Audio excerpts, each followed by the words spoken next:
네, 세 번째 사랑의 환희, 사랑의 미녀 세 번째 이야기, 사랑 그림을 대하여 세 번째 이야기, 그 이름 사랑의 환희, 사랑이 표현된 얘기로 합니다.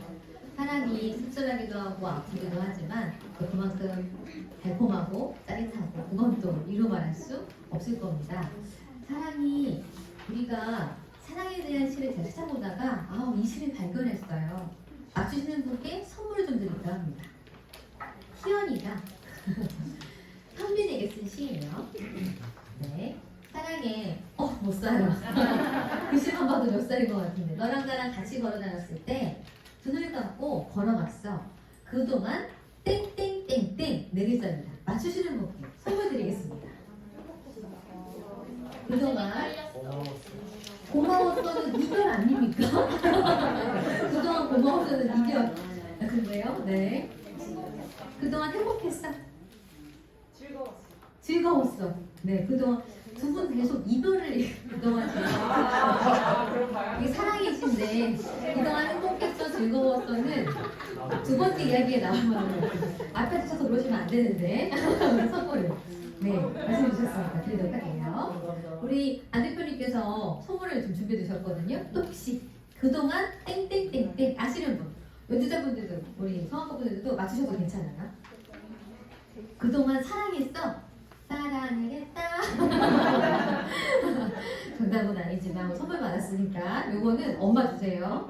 네, 할머니 주세요. 또 혹시 아시는 분 계신가요? 아무것도 안 보였어. 그동안 아무것도 안 보였어. 맞아. 사랑하면 되는 게 없어요. 그죠? 진짜 그래. 사랑의 효과 중에 하나가 호르몬이 우리 몸에 나오는, 사랑을 시작하면 단계별로 호르몬이 다르게 나오는 거 아세요?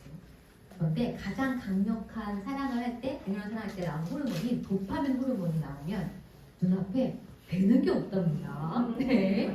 특히 우리 심판님께서는 국제 패러글라이딩, 그렇죠? 심판님이시래요. 우리 박수 부탁드리겠습니다. 와.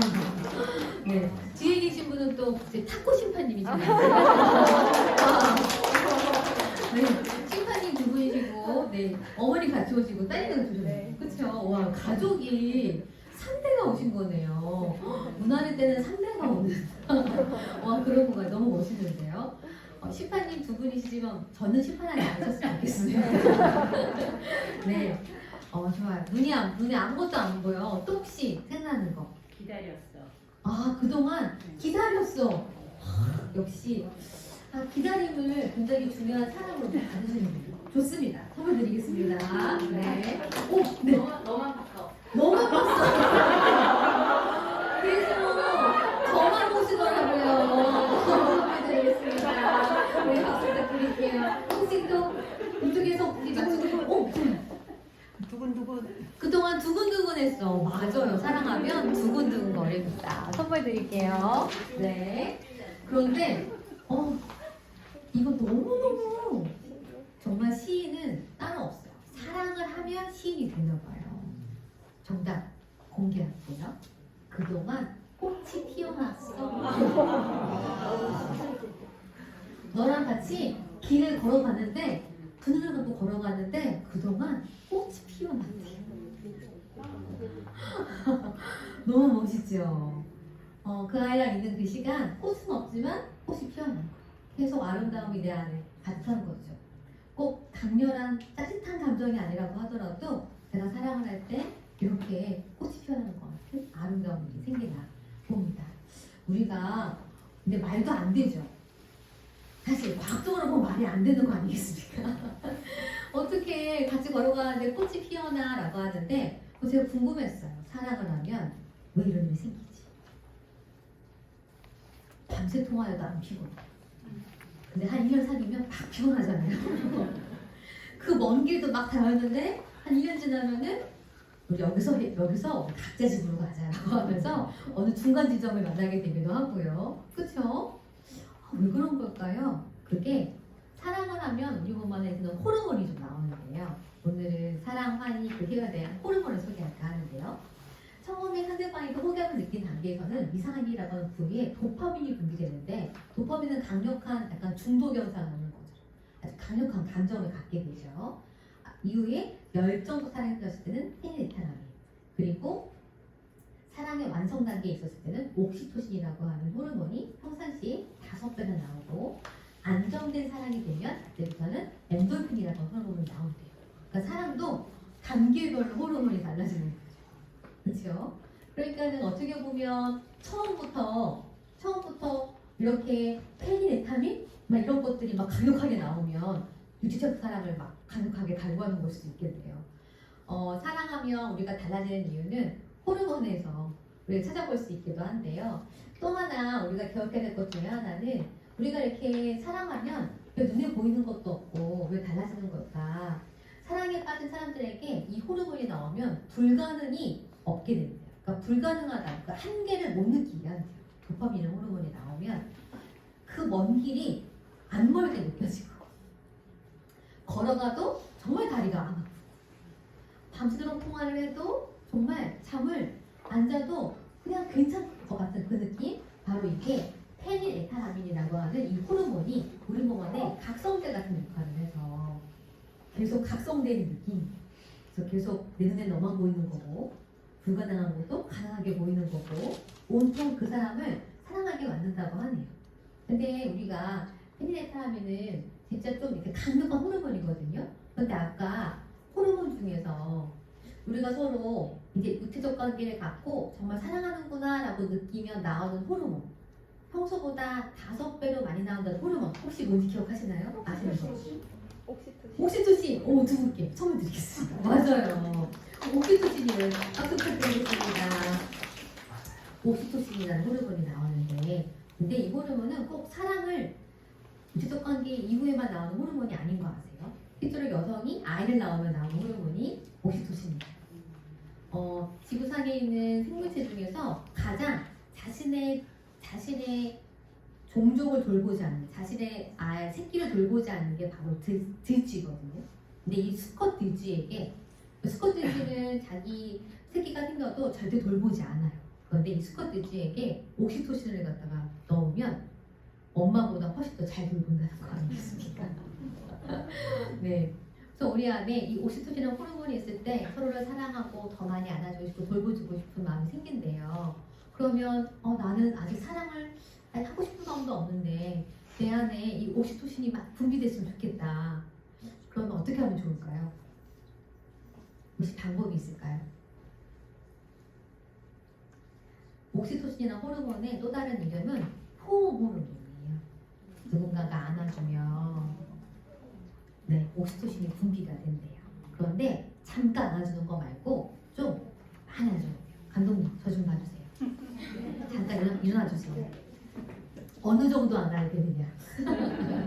네, 그냥 반가워 하고 이렇게 앉는 거는 옥시토신이 분비가 되지 않고 적어도 15초 이상을 확 안아줄 때 우리가 옥시토신 호르몬이 나온대요. 15초 정도 안아볼까요?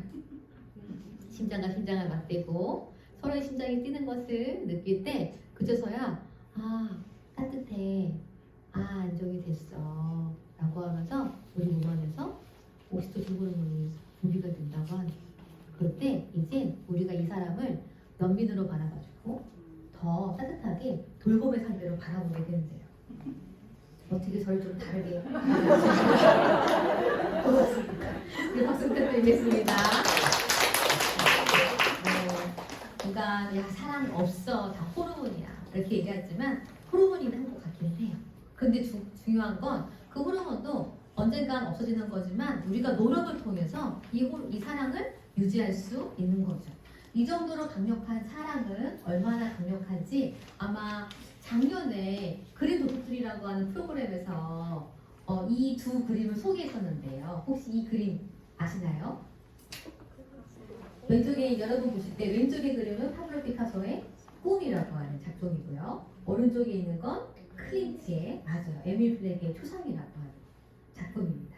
저는 그림에 대해 잘 모르지만 공부해야지만 아는 것들이에요. 그런데 이 두 가지 그림을 소개하자고 한다면 파블로 피카소와 클린트가 모두 다 이 두 여인에게 사랑에 빠졌던 사랑에 빠져서 그렸던 그림이라고 하는데요.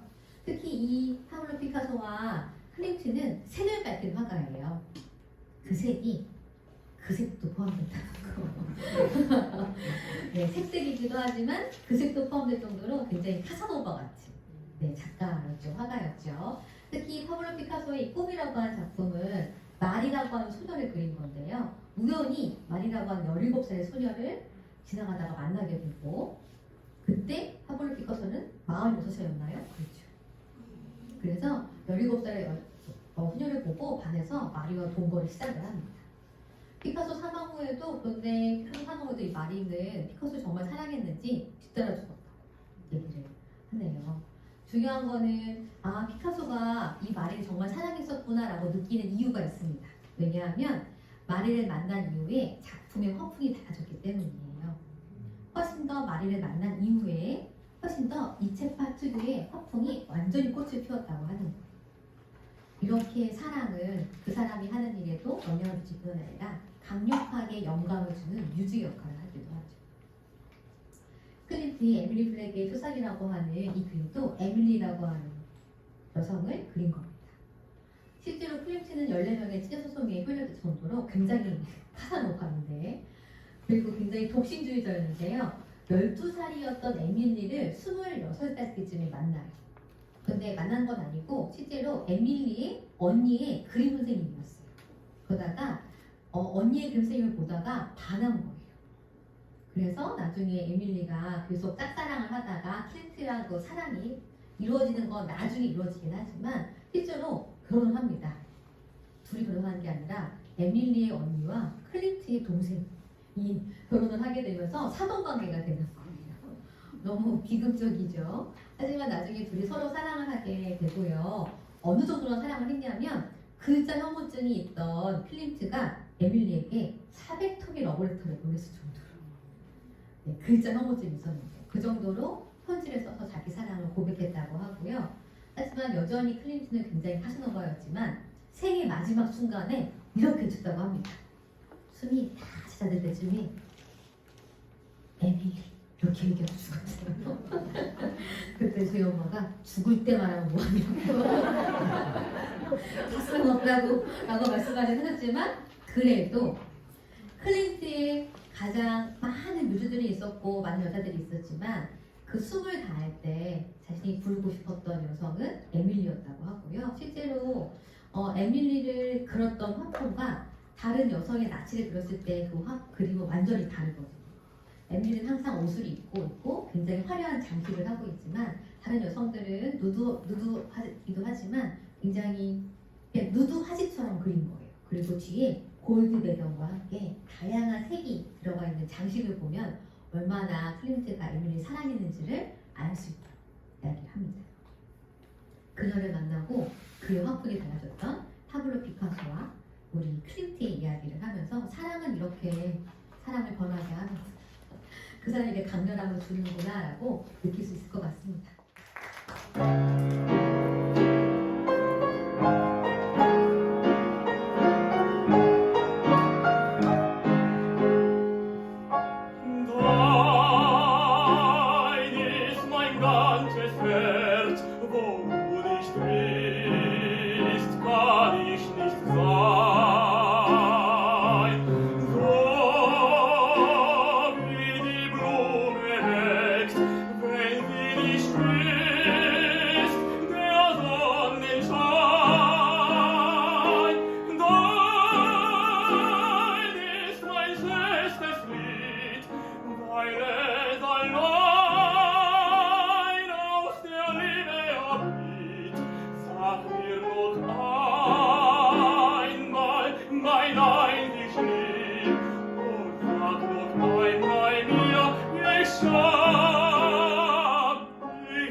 möchte deine Matten trinken und Wetten dir zu Füßen winken.